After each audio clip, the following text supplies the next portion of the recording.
Hello. Last week we were painting trees in anticipation of painting a landscape this week, and here it is. It's a view of the village of Windrush near Burford, where James Fletcher Watson lived and worked, and I was hoping to go out there and actually take a picture myself, but unfortunately the weather's been absolutely miserable, so I had to make do with this one that I found on the internet.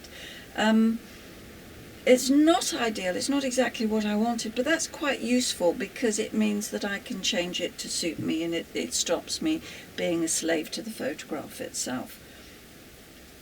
Now, this picture I put together quite quickly just to see what works and what doesn't.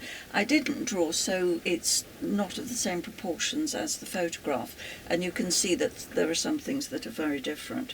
But I was just trying it out to see what works and what doesn't, try my colours out with a view to working on the finished picture.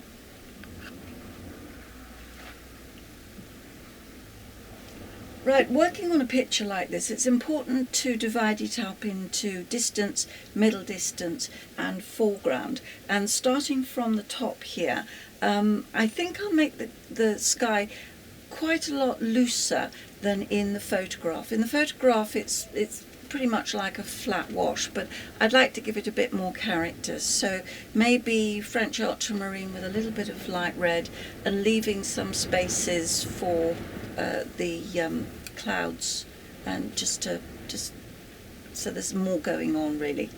As you come down, I'm quite pleased with this distance here. I think that works quite well. It's a little bit of very dilute Windsor blue, which is fairly warmish, and that works quite well as you come down from the distance towards the middle distance here.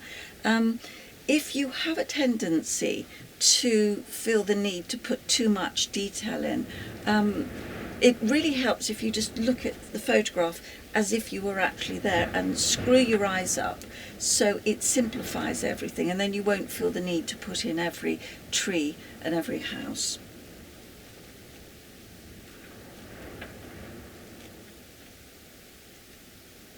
I'm quite pleased with the buildings.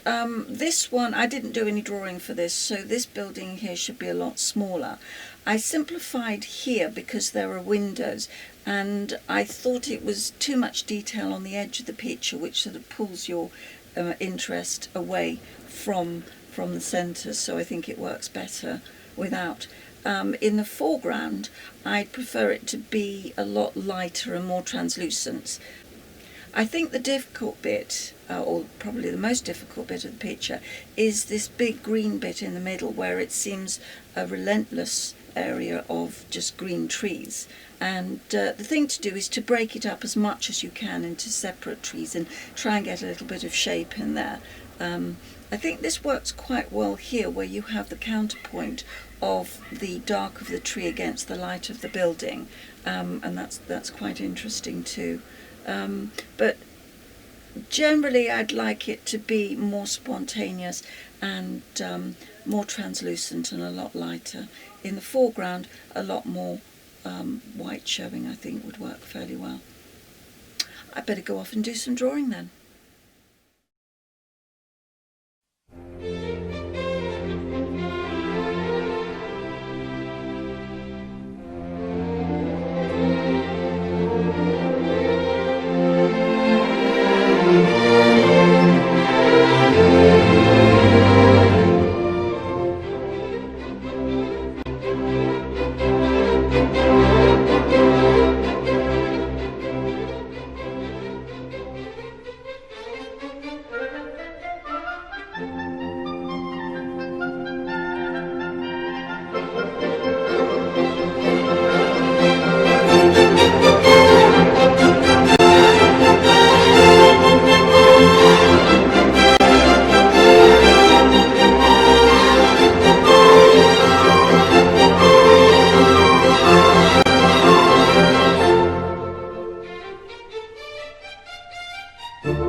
Bye.